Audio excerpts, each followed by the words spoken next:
ನಾವು ನಮ್ಮ ಫ್ಯಾಮಿಲಿ ಬಿಟ್ಟರೆ ನೆಕ್ಸ್ಟು ನಾವು ಜಾಸ್ತಿ ನಂಬೋದೇ ನಮ್ಮ ಫ್ರೆಂಡ್ಸ್ನ ನಂಬ್ಕೊಂಡು ಅವ್ರ ಜೊತೆ ಎಲ್ಲಿ ಬೇಕಾದರೂ ಹೋಗ್ತೀವಿ. ಜೊತೆಯಲ್ಲಿದ್ದರೆ ಸಾಕು ಅಂತ ಅನ್ಕೋತೀವಿ. ಆದರೆ ನಾನು ಹೇಳ್ತಾ ಇರುವಂಥ ಈ ಕಥೆಯಲ್ಲಿ ಆ ಫ್ರೆಂಡ್ಸ್ಗಳೇ ಅವನ್ನ ಬೇಯಿಸಿ ತಿಂದಿದ್ದಾರೆ.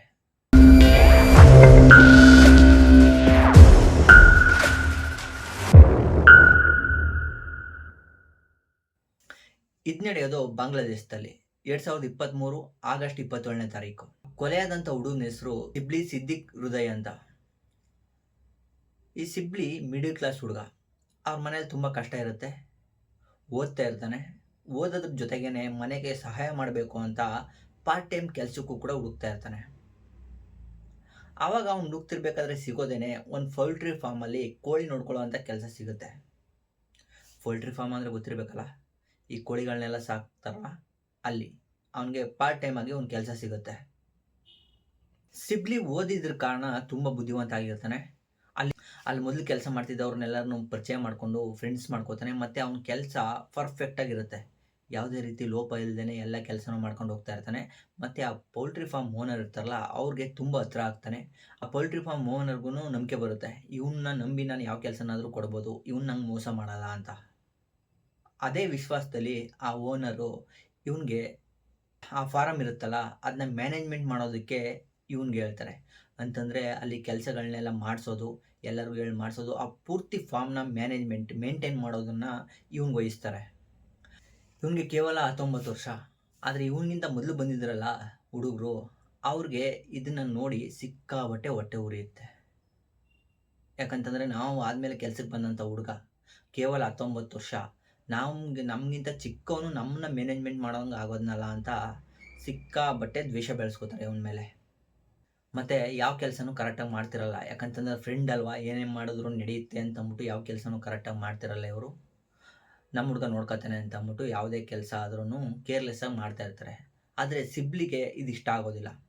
ಇವರು ಕೆಲಸ ಕರೆಕ್ಟಾಗಿ ಮಾಡ್ತಾ ಇಲ್ಲ ಅಂತ ಅಂದ್ಬಿಟ್ಟು ಓನರ್ ಹತ್ರ ಹೋಗಿ ಕಂಪ್ಲೇಂಟ್ ಮಾಡ್ತಾನೆ.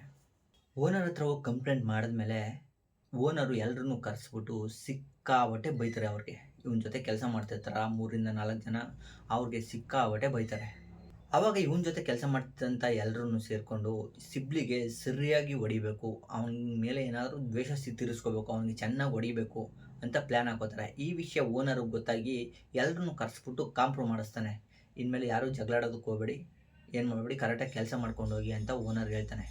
ಆದರೆ ಅವ್ರ ಮನಸ್ಸಲ್ಲಿರುವಂಥ ದ್ವೇಷ ಇನ್ನೂ ಕಮ್ಮಿ ಆಗಿರಲ್ಲ. ಹೀಗೆ 4-5 ತಿಂಗಳು ಕಳೆಯುತ್ತೆ, ಎಲ್ಲ ಚೆನ್ನಾಗೇ ಇರ್ತಾರೆ. ಯಾವುದೇ ರೀತಿ ಪ್ರಾಬ್ಲಮ್ ಇಲ್ದೇ ಜಗಳಾಡ್ದೇ ಕೆಲಸ ಮಾಡ್ಕೊಂಡು ಹೋಗ್ತಾ ಇರ್ತಾರೆ. ಒಂದಿನ ಈ ಸಿಬ್ಲಿ ಮತ್ತು ಈ ಹುಡುಗರು ಕೆಲಸ ಮಾಡ್ತಿರ್ಬೇಕಾದ್ರೆ ಫಾರ್ಮಲ್ಲಿ ಯಾರೂ ಇರಲ್ಲ. ಆವಾಗ ಇವ್ರು ಏನು ಮಾಡ್ತಾರೆ, ಇದೇ ಒಳ್ಳೆ ಚಾನ್ಸು ಅಂತ ಅಂದ್ಬಿಟ್ಟು ಚೆನ್ನಾಗಿ ಹೊಡೆದು ಪ್ರಜ್ಞೆ ತಪ್ಪಿಸಿ ಆ ಫಾರ್ಮಿಂದ ದೂರ ಇರುವಂಥ ಒಂದು ಪ್ಲೇಸ್ಗೆ ಅವನ್ನ ಕರ್ಕೊಂಡು ಹೋಗ್ಬಿಡ್ತಾರೆ, ಯಾರು ಇಲ್ಲದೆ ಇರುವಂಥ ಜಾಗಕ್ಕೆ. ಸಿಬ್ಲಿಗೆ ಪ್ರಜ್ಞೆ ಬಂದಾಗ ಅವ್ನ ಕೈ ಕಾಲನ್ನೆಲ್ಲ ಕಟ್ಟಾಕಿರ್ತಾರೆ. ಆವಾಗ ಅವ್ನಿಗೆ ಅರ್ಥ ಆಗುತ್ತೆ, ಓ ಇವರು ನನ್ನ ಕಿಡ್ನಾಪ್ ಮಾಡಿದ್ದಾರೆ ಅಂತ. ಆದರೆ ಅವ್ರೇನು ಮಾಡಿರ್ತಾರೆ ಅಂತಂದರೆ, ಈ ಸಿಬ್ಲಿದು ಮೊಬೈಲ್ ಇರುತ್ತಲ್ಲ, ಅದನ್ನೇ ಈಸ್ಕೊಂಡಿರಲ್ಲ. ಅದು ಅವನ ಹತ್ರನೇ ಇರುತ್ತೆ. ಅವನು ಹೆಂಗೋ ಕಷ್ಟಪಟ್ಟು ಅವ್ರ ತಾಯಿಗೆ ಫೋನ್ ಮಾಡಿ ನನ್ನನ್ನು ಕಿಡ್ನಾಪ್ ಮಾಡಿದ್ದಾರೆ ಅಂತ ಹೇಳೋ ಅಷ್ಟರಲ್ಲಿ ಒಬ್ಬ ಬಂದು ಅವನ ಮೊಬೈಲ್ನ ಕಿತ್ಕೊಬಿಡ್ತಾನೆ. ಇವ್ರ ತಾಯಿಗೆ ನನ್ನ ಮಗ ಕಿಡ್ನಾಪ್ ಆಗಿದ್ದಾನಲ್ಲ ಅಂತ ಅಂದ್ಬಿಟ್ಟು ಮನೇಲಿ ಫುಲ್ ಟೆನ್ಷನ್ ಆಗುತ್ತೆ. ಅವ್ರ ಗಂಡನಿಗೆ ಹೇಳ್ತಾರೆ, ಮತ್ತು ಸುತ್ತಮುತ್ತ ಇರೋರಿಗೆಲ್ಲ ಹೇಳ್ತಾರೆ, ನನ್ನ ಮಗ ಕಿಡ್ನಾಪ್ ಆಗಿದ್ದಾನಂತೆ ಅಂತ ಅಂದ್ಬಿಟ್ಟು ಸಿಕ್ಕಾಬಟ್ಟೆ ಗಾಬರಿ ಆಗ್ತಾರೆ. ಅದಾದ ಒಂದು 2-3 ಅವರ್ಸ್ಗೆ ಇನ್ನೊಂದು ಕಾಲ್ ಬರುತ್ತೆ. ಅವಾಗ ಮಾಡಿರೋರು ಯಾರು ಅಂತಂದರೆ, ಇವನ ಜೊತೆ ಇರ್ತಾರಲ್ಲ ಅವರು ಫೋನ್ ಮಾಡಿ, ನಿಮ್ಮ ಮಗ ಬೇಕು ಅಂತಂದರೆ 12 ಲಕ್ಷ ಟಕ, ಅಂತಂದರೆ ಬಾಂಗ್ಲಾದಲ್ಲಿ ರುಪೀಸ್ಗೆ ಅಂದರೆ ದುಡ್ಡಿಗೆ ಟಕ ಅಂತ ಕರೀತಾರೆ, 12 ಲಕ್ಷ ಟಕ ಕೊಡಬೇಕು ನಿಮ್ಮ ಮಗ ಜೀವಂತವಾಗಿ ಬರಬೇಕು ಅಂತಂದರೆ ಅಂತ ಹೇಳ್ತಾರೆ. ಇವರು ಗಾಬರಿಲಿ ಏನು ಮಾಡಬೇಕು ಅಂತ ಗೊತ್ತಿಲ್ಲದೆ ಸರಿ ಆಯಿತು ಅಂತ ಒಪ್ಕೋತಾರೆ. ಇವರು 3 ರಿಂದ 4 ದಿನ 12 ಲಕ್ಷ ಹೊಂದಿಸೋದಕ್ಕೆ ಕಷ್ಟಪಡ್ತಾರೆ. 12 lakh middle class family, 12 lakh ಅಂತಂದರೆ ಎಷ್ಟು ಕಷ್ಟ ಇರುತ್ತಲ್ಲೋ. ಅವರು ಸುಮಾರು ಕಡೆ ವಿಚಾರಿಸ್ತಾರೆ. ಪೊಲೀಸ್ಗೆ ಹೇಳಿದ್ರೆ ನಿಮ್ಮ ಮಗ ಜೀವಂತವಾಗಿ ಬರಲ್ಲ ಅಂತ ಹೇಳಿರ್ತಾರೆ. ಅದರಿಂದ ಇವರು ಪೊಲೀಸ್ಗೆ ಇನ್ಫಾರ್ಮ್ ಮಾಡ್ದೇ 12 ಲಕ್ಷನ ರೆಡಿ ಮಾಡೋದಕ್ಕೆ ತುಂಬ ಕಷ್ಟಪಡ್ತಾರೆ. ಒಂದು 3 ದಿನ ಆದಮೇಲೆ ವಾಪಸ್ ಫೋನ್ ಬರುತ್ತೆ. ಆವಾಗ ಇವರು ಹೇಳ್ತಾರೆ, 12 ಲಕ್ಷ ಹೊಂದಿಸೋದಕ್ಕೆ ಆಗಿಲ್ಲ ನಮ್ಮ ಕೈಲಿ, ಹಂಗೆ ಹಿಂಗೆ ಆಗಲ್ಲ ನಮಗೆ 12 ಲಕ್ಷ ಅಂತಂದಾಗ ಅವ್ರಿಗೂ, ಅಂದರೆ ಅವನ ಜೊತೆ ಕೆಲಸ ಮಾಡ್ತಿದ್ರಲ್ಲ, ಕಿಡ್ನಾಪ್ ಮಾಡಿದಾರಲ್ಲ, ಅವ್ರಿಗೂ ಗೊತ್ತಿರುತ್ತಲ್ಲ ಇವ್ರ ಪ್ರಾಬ್ಲಮ್ ಏನಂತ ಅಂದ್ಬಿಟ್ಟು ಆವಾಗ ಬರೀ 2 ಲಕ್ಷ ಟಕಕ್ಕೆ 2 ಲಕ್ಷ ಟಕನ ತಂದುಕೊಡಿ ಅಂತ ಹೇಳ್ತಾರೆ. ಆವಾಗ ಇವರು ಸರಿ ಅಂತ ಒಪ್ಕೊಂಡು ಹೇಗೋ ಮಾಡಿ ಒಂದು 3-4 ದಿನದಲ್ಲಿ 2 ಲಕ್ಷನ ಹೊಂದಿಸಿ ಆ ಕಿಡ್ನಾಪರ್ಸ್ಗೆ ಫೋನ್ ಮಾಡ್ತಾರೆ. 2 ಲಕ್ಷ ಟಕಾನ ಹೊಂದಿಸಿ ಕಿಡ್ನಾಪರ್ಗೆ ಫೋನ್ ಮಾಡಿದಾಗ ಅವನೊಂದು ಅಡ್ರೆಸ್ ಕೊಟ್ಟು ಈ ಜಾಗಕ್ಕೆ ನೀನೊಬ್ಬನೇ ಬರಬೇಕು ಅಂತ ಸಿಬ್ಲಿ ತಂದೆಗೆ ಹೇಳ್ತಾನೆ. ಇವರನ್ನು ಕೂಡ ಹೇಗೋ ಹುಡುಕೊಂಡು ಆ ಅಡ್ರೆಸ್ಗೆ ಈ ದುಡ್ಡನ್ನ ತಗೊಂಡೋಗ್ತಾರೆ. ಆ ಜಾಗದಲ್ಲಿ ಇಬ್ಬರು ಬಂದು ದುಡ್ಡನ್ನ ಕಲೆಕ್ಟ್ ಮಾಡ್ಕೋತಾರೆ. ನನ್ನ ಮಗ ಎಲ್ಲಿ ಅಂತ ಕೇಳಿದಾಗ, ನಿನ್ನ ಮಗನಿಗೆ ಏನೂ ಆಗಿಲ್ಲ, ನೀನು ಮನೆ ತಲುಪೋದ್ರೊಳಗಡೆ ನಿನ್ನ ಮಗ ನಿಮ್ಮ ಮನೆ ಸೇರಿರ್ತಾನೆ, ಹೋಗು ಅಂತ ಕಳಿಸ್ತಾರೆ ದುಡ್ಡು ಇಸ್ಕೊಂಡು. ಇವ್ರಿಗೆ ತುಂಬ ಖುಷಿ ಆಗುತ್ತೆ, ನನ್ನ ಮಗ ಮನೆಗೆ ಬಂದಿರಬೇಕು ಅಂತ ಅಂದ್ಬಿಟ್ಟು ಅಲ್ಲಿಂದ ಎಷ್ಟು ಜಲ್ದಿ ಆಗುತ್ತೋ ಅಷ್ಟು ಜಲ್ದಿ ಮನೆಗೆ ಬರ್ತಾರೆ. ಮನೆಗೆ ಬಂದು ನೋಡಿದ್ರೆ ಅವ್ರ ಮಗ ಇನ್ನೂ ಮನೇಲಿ ಇರೋದಿಲ್ಲ. ಆವಾಗ ಇವ್ರಿಗೆ ಗಾಬರಿ ಆಗುತ್ತೆ. ಸ್ವಲ್ಪ ಹೊತ್ತು ವೆಯ್ಟ್ ಮಾಡ್ತಾರೆ, ಬರ್ತಾನೆ ಅಂತ ಅಂದ್ಬಿಟ್ಟು ಅವತ್ತು ಸಾಯಂಕಾಲ ತನಕ ವೆಯ್ಟ್ ಮಾಡ್ತಾರೆ, ಬರೋದಿಲ್ಲ. ಆವಾಗ ವಾಪಸ್ ಕಿಡ್ನಾಪರ್ಗೆ ಫೋನ್ ಮಾಡ್ತಾರೆ ಇವ್ರ ತಂದೆ. ಆವಾಗ ನಿನ್ನ ಮಗ ಇನ್ನೊಂದು 2-3 ದಿನದಲ್ಲಿ ನಿಮ್ಮ ಮನೆಗೆ ಬರ್ತಾನೆ ಅಂತ ಹೇಳ್ತಾರೆ. ಅಷ್ಟೊತ್ತಿಗಾಗಲೇ ಸೆಪ್ಟೆಂಬರ್ 7ನೇ ತಾರೀಕಾಗಿರುತ್ತೆ. ಆಗಸ್ಟ್ 27ನೇ ತಾರೀಕು ಕಿಡ್ನಾಪ್ ಆಗಿರೋದು. ಇವರು ದುಡ್ಡನ್ನೆಲ್ಲ ಕೊಟ್ಟು ನಮ್ಮ ಮಗ ಬರ್ತಾನೆ ಅಂತ ವೆಯ್ಟ್ ಮಾಡೋ ಅಷ್ಟೊತ್ತಿಗೆ ಸೆಪ್ಟೆಂಬರ್ 7ನೇ ತಾರೀಕಾಗಿರುತ್ತೆ.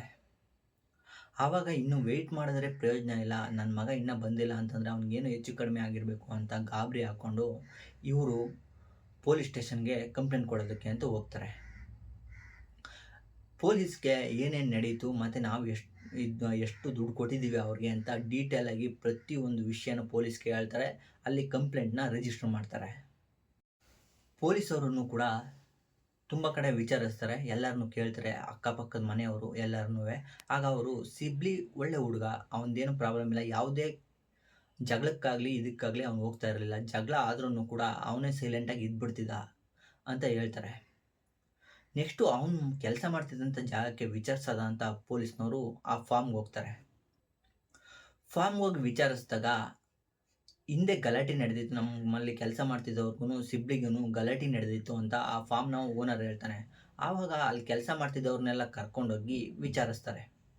ಸಿಬ್ಲಿ ಕಾಣೆ ಆಗಿದ್ದಾನೆ, ಕಿಡ್ನಾಪ್ ಆಗಿದ್ದಾನೆ, ನಿಮ್ಗೇನಾದರೂ ಗೊತ್ತಾ ಅಂತ. ಆದರೆ ಅಲ್ಲಿ ಫಾರ್ಮಲ್ಲಿ ಕೆಲಸ ಮಾಡ್ತಿದ್ದವ್ರು ಯಾರೂ ಹೇಳೋದಿಲ್ಲ, ನಮಗೆ ಗೊತ್ತಿಲ್ಲ ಸಿಬ್ಲಿ ಏನಾಗಿದ್ದಾನೆ ಅಂತ ಹೇಳ್ತಾರೆ. ಆದರೆ ಆ ಫಾರ್ಮಲ್ಲಿ ಟೋಟಲು 5 ಜನ ಕೆಲಸ ಮಾಡ್ತಿರ್ತಾರೆ. 3 ಜನ ಮಾತ್ರ ಸಿಕ್ಕಿರ್ತಾರೆ, ಇನ್ನು 3 ಜನ ಸಿಕ್ಕಿರೋದಿಲ್ಲ. ಚೆನ್ನಾಗಿ ವರ್ಕ್ ಮಾಡಿದ್ಮೇಲೆ ಪೊಲೀಸ್ ಸ್ಟೈಲಲ್ಲಿ ಕೇಳಿದ್ಮೇಲೆ ಒಪ್ಕೋತಾರೆ. ಕಿಡ್ನಾಪ್ ಮಾಡಿರ್ತಾರಲ್ಲ, ಅಲ್ಲಿ ಮೇಯ್ನ್ ಗ್ರೂಪ್ನ ಲೀಡರ್ ಹೆಸರು ಬೇಗ್ ಮಾರಮ್ ಅಂತ. ಅವನು ಮತ್ತು ಅವನ ಜೊತೆ ಇಬ್ಬರು ಕಣ್ಮರೆ ಆಗಿರ್ತಾರೆ. ಅವ್ರನ್ನ ಪೊಲೀಸ್ನವರು ಹುಡುಕಿ ಹೆಂಗೋ ಮಾಡಿ ಅವ್ರ 3 ಜನನೂ ಕರ್ಕೊಂಡ್ಬಂದು ಚೆನ್ನಾಗಿ ರಿಮೈಂಡ್ ಎತ್ತಾರೆ.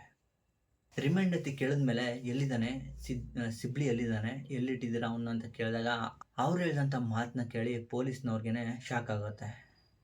ಅವ್ರೇನು ಹೇಳಿರ್ತಾರೆ ಅಂತಂದರೆ, ಸಿಬ್ಲಿನ ಎಲ್ಲ ಸೇರಿಕೊಂಡು ಚೆನ್ನಾಗಿ ಹೊಡೆದು ಸಾಯಿಸಿ ಕಟ್ ಮಾಡಿ ಅವನ ಮಾಂಸನ ಬೇಯಿಸ್ಕೊಂಡು ತಿಂದ್ವಿ ಅಂತ ಹೇಳ್ತಾರೆ.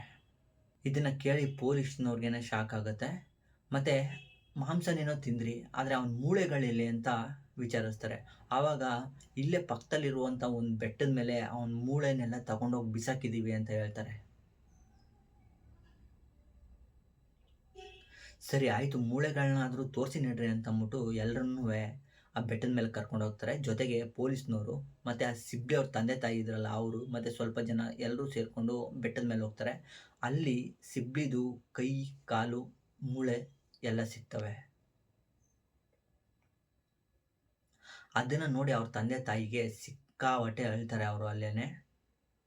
ನೆಕ್ಸ್ಟು ಇವ್ರನ್ನೆಲ್ಲ ಅರೆಸ್ಟ್ ಮಾಡಿ ಕೆಳಗಡೆ ಊರ ಹತ್ರ ಕರ್ಕೊಂಬರ್ತಿರ್ಬೇಕಾದ್ರೆ ಆ ಊರಲ್ಲಿದ್ದಂಥ ಜನ ಈ ಮೇನ್ ಲೀಡರ್ ಇರ್ತಾನಲ್ಲ ಅವನ್ನ ಪೊಲೀಸ್ ಜೀಪಿಂದ ಹೊರಗಡೆ ತಗೊಂಡು ಚೆನ್ನಾಗಿ ಹೊಡೆದು ಅವನ್ನ ಅಲ್ಲೇ ಸಾಯಿಸ್ಬಿಡ್ತಾರೆ. ಪೊಲೀಸ್ನವರು 3-4 ಜನ ಇರ್ತಾರೆ, ಇವರು ಗುಂಪು ಕಟ್ಕೊಂಡು 100 ಜನ ಸೇರಿಕೊಂಡು ಅವನ್ನ ಹೊಡೆದು ಅಲ್ಲೇ ಸಾಯಿಸ್ಬಿಡ್ತಾರೆ. ಪೊಲೀಸ್ನವ್ರಿಗೆ ಏನು ಮಾಡೋದಕ್ಕಾಗಲ್ಲ. ಇನ್ನು ಮಿಕ್ದವ್ರಿಗೆ ಕಂಪ್ಲೇಂಟ್ ಆಗಿ ಅವ್ರಿಗೆಲ್ಲ ಇವಾಗ ಜೈಲಲ್ಲಿದ್ದಾರೆ. ನಾವು ಫ್ರೆಂಡ್ಸು ಅಂತ ಮಾಡ್ಕೋತೀವಿ, ಯಾರಾದರೂ ಆಗಿರ್ಬೋದು ಫ್ರೆಂಡ್ಸು ಅಂತ, ಅವ್ರ ಬಗ್ಗೆ ತಿಳ್ಕೊಂಡು ಫ್ರೆಂಡ್ಶಿಪ್ನ ಮಾಡೋದು ಒಳ್ಳೆಯದು. ಇಲ್ಲ ಅಂತಂದರೆ ಈ ಥರ ಎಷ್ಟೋ ಇನ್ಸಿಡೆಂಟ್ ನಡೆದಿದ್ದಾವೆ. ಇದೇ ರೀತಿ ವೀಡಿಯೋಗಳು ಬೇಕು ಅಂತಂದರೆ ನಮ್ಮ ಈ ಚಾನಲ್ನ ಸಬ್ಸ್ಕ್ರೈಬ್ ಮಾಡ್ಕೊಳ್ಳಿ.